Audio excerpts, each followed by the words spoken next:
बिस्मिल्लाहिर्रहमानिर्रहीम अल्लाहुम्मा सल्लि व सल्लिम व बारिक अला सय्यिदिना व मौलाना मुहम्मद व अला आलिहि व अस्हाबिहि व बारिक व सल्लिम कुर्रतु ऐनी बिका या रसूलल्लाह। हमारी जान नबी पाक अलैहिस्सलातु वस्सलाम पर फ़िदा। गुज़श्ता वीडियो में हमने ये जानने की कोशिश की कि दज्जाल 40 दिन में अपना सफ़र कैसे पूरा करेगा। आज हम ये जानने की कोशिश करेंगे कि वो तमाम दुनिया के ऊपर कंट्रोल कैसे करेगा। आया ये चीज़ें आज जो टेक्नोलॉजी का दौर इस वक्त इतनी तेज़ी से तरक्की कर रहा है, ये उसकी तरफ कुछ निशानदही करती हैं या नहीं। हदीस मुबारका में है कि दज्जाल के पास रोटियों का पहाड़ होगा और पानी का दरिया होगा। इसका मतलब ये नहीं है कि रोटियों का पहाड़ और पानी उसके साथ साथ चल रहे होंगे, बल्कि इसको हम यूं समझ सकते हैं कि जैसे नबी पाक अलैहिस्सलातु वस्सलाम आपको जब तबलीग को आम करते हुए रोका गया तो आपने ये इरशाद फरमाया था, चाहे मेरे एक हाथ पर सूरज और एक हाथ पर चांद रख दो, यानी दुनिया का तमाम निज़ाम ला के रख दो, तब भी मैं अल्लाह ताला का पैगाम आम करना नहीं छोड़ूंगा। तो ये भी कुछ कंडीशन ऐसे ही होगी। हमें थोड़ी सी तहकीक करके इस चीज़ को समझना पड़ेगा कि आया इस तरह की चीज़ें होना शुरू हुई हैं या नहीं। डॉक्टर वंदना शिवा ये 21 फरवरी 2014 में ये रिसर्चर हैं, फूड एनवायरनमेंट की, काफ़ी फेमस हैं। ये अपनी एक रिपोर्ट में इस तरह कहती हैं कि जितनी भी सुपर पावर कंपनीज़ हैं ये तमाम दुनिया की खुराक पर कब्ज़ा करना चाहती हैं और तमाम हरबे आजमा रही हैं। चुनांचे हमें मुश्तरका तौर पर इस हमले का मुकाबला करना होगा और ये हमला किसी भी एटमी हमले से ज़्यादा तबाहकुन हो सकता है। कीड़े मार दवाओं के ज़रिए फसलों की आड़ में ये नस्ल इंसानी को ख़त्म करने की कोशिश कर रहे हैं। ज़्यादा फसलों के लालच और ज़्यादा पैदावार के लालच में ये जल्द फसलों का ख़ात्मा और हरियाली का ख़ात्मा कर देंगे। अगर ये दवाएं इस्तेमाल करना तर्क कर दी जाएं तो पैदावार में वाज़े इजाफा होगा, जैसा कि इंडोनेशिया ने इसका तजर्बा कर भी लिया है। तो ये मैं नहीं कह रहा, मैं सिर्फ आपके सामने कुछ चीज़ें रख रहा हूँ, अहादीस को पेश कर रहा हूँ, जो टेक्नोलॉजी के दौर के अंदर चीज़ें चल रही हैं और जो दुनिया के बड़े माइंड्स हैं उनकी रिसर्च को मैं आपके सामने रख रहा हूँ, ताकि मुसलमान बहैसियत मुसलमान अपने आँखों को खोल के तमाम मामलात को देखे कि क्या हम दज्जाली फितनों का शिकार तो नहीं हो रहे। अब हम बात कर लेते हैं पानी के ऊपर। पानी आजकल मिनरल वाटर्स के नाम पे या कोक और इस टाइप की चीज़ों के नाम पे जो देसी मशरूबात भी हुआ करते थे उन लोगों को, उन चीज़ों को रिप्लेस कर चुके हैं। हमें मिनरल वाटर का इतना आदी कर दिया गया है कि अगर आम पानी को हम पिएं तो मैदे की तकलीफ़ होनी शुरू हो जाती हैं। ये हमारे लिए अलार्मिंग कंडीशन है। अब एक और चीज़ हमने यहाँ पे देखनी है कि जो पानी का कंट्रोल है मिनरल वाटर के थ्रू तो हो गया, आया एक जो बारिश का सोर्स है इस पे भी इसका कंट्रोल हो सकता है या नहीं।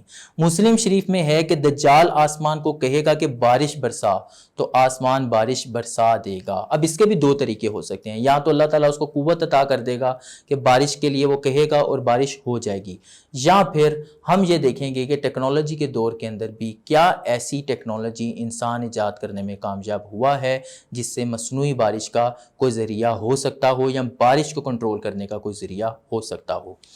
HAARP high frequency active auroral research program, जो कि अलास्का में इसका सेंटर है और वहाँ पे हाई पावर रेडियो फ्रीक्वेंसी के नाम पे ये अदारा शुरू हुआ था कि हम रेडियो की जो फ्रीक्वेंसी है उसके ऊपर वर्क करेंगे।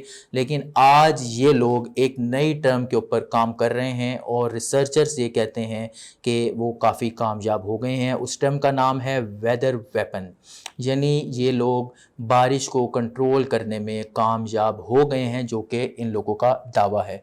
मुस्लिम शरीफ की एक और हदीस मुबारका है कि दज्जाल जब किसी खुश्क ज़मीन से गुजरेगा तो वो ज़मीन को कहेगा कि अपना सारा ख़जाना उगल दे, तो ज़मीन उगल देगी और ये ख़जाना उसके पीछे ऐसे होगा जैसे शहद की मक्खियों का छत्ता है, यानी तमाम दौलत के ऊपर भी दज्जाल का कब्जा हो जाएगा। अब ये कैसे मुमकिन है, ये बहुत इजीली हम آج کے اس دور کے اندر سمجھ سکتے ہیں۔ کرونا آیا، بہت سے تجزیہ کاروں نے یہ لکھا کہ ایک چپ انٹروڈیوس کرائی جا رہی ہے جو ہم لوگوں کے لیے ڈیجیٹل کرنسی ہوگی اور اسی کے ذریعے پوری دنیا میں لوگ اپنی خرید و فروخت کر سکیں گے۔ اب اس کرنسی کو جو آپ لوگ اگر جو یو ایس اے وغیرہ میں ہیں یا پاکستانی بھی خاص طور پہ اس کو سمجھ سکتے ہیں، کیونکہ آئی ایم ایف کو ہم اکثر اپنی خبروں میں سنتے رہتے ہیں کہ دو اس ٹائم بڑے ادارے ہیں جو پوری دنیا کی معیشت کو کنٹرول کر رہے ہیں، ایک I M F, world bank. ان دونوں کا آپس میں بڑا اسٹرانگلی لنک بھی ہے۔ ان کو جو ان کا ہیڈ ہے، جو ان کو لیڈ کر رہا ہے، وہ ہے بگ بردرز۔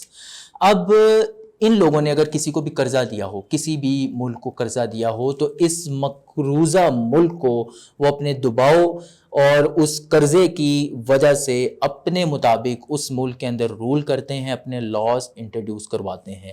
تو اس سے یہ چیز بھی ہمیں سمجھ آ گئی کہ اب اگر آئی ایم ایف اور ورلڈ بینک سے بھی نیکسٹ اسٹیپ اگر یہ چپ جو ہے یہ انجیکٹ کرنے میں کامیاب ہو جاتے ہیں یا ڈیجیٹل کرنسی کو لے کے آنے میں کامیاب ہو جاتے ہیں، تو اس کا مطلب کہ پوری دنیا کی جو معیشت ہے وہ ایک ہاتھ میں آ کے رہ جائے گی۔ ہو سکتا ہے کہ یہ ابھی نہ ہو، لیکن ان فیوچر یہ جو سگنلز ہیں یہ اس طرف جاتے ہوئے نظر آ رہے ہیں۔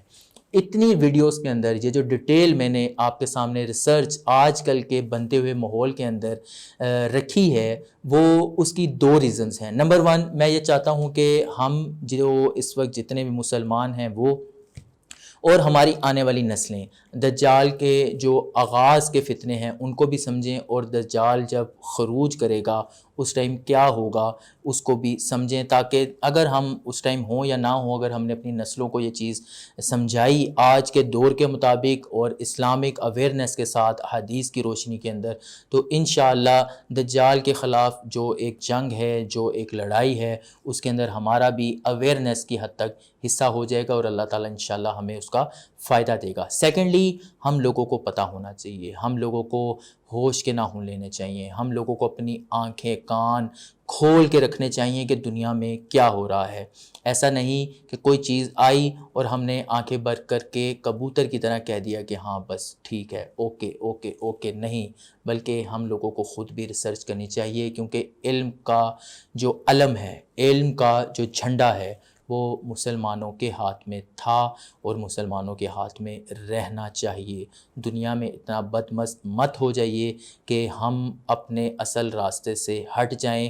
حدیث پاک جو میں نے اپنے پہلے پروگرام میں، جس کو میں نے یہ مقصد، یہ غرض اور یہ اسی وجہ سے میں نے یہ پروگرام سٹارٹ کیا تھا کہ آخر قرب قیامت میں یا دجال کے جب خروج کا وقت آئے گا تو اس وقت دجال کا ذکر کرنا لوگ چھوڑ دیں گے۔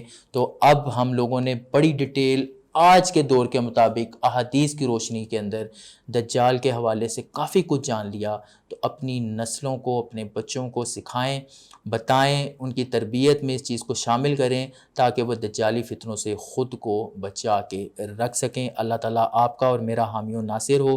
اب وقت ہوا آج کے وظیفے کا۔ میں آپ کو ایک دعا عرض کر دیتا ہوں، یہ فتنوں سے اور جو نیگیٹو چیزیں ہوتی ہیں ان سے بچاؤ کے لیے بہت زیادہ کارآمد ہے۔ اس کے علاوہ سورۃ الکہف کی پہلی 10 آیات، ان کو بھی لازمی تلاوت کیا کریں۔ اب چلتے ہیں دعا کی طرف جو ہمیں حدیث مبارکہ سے ملی۔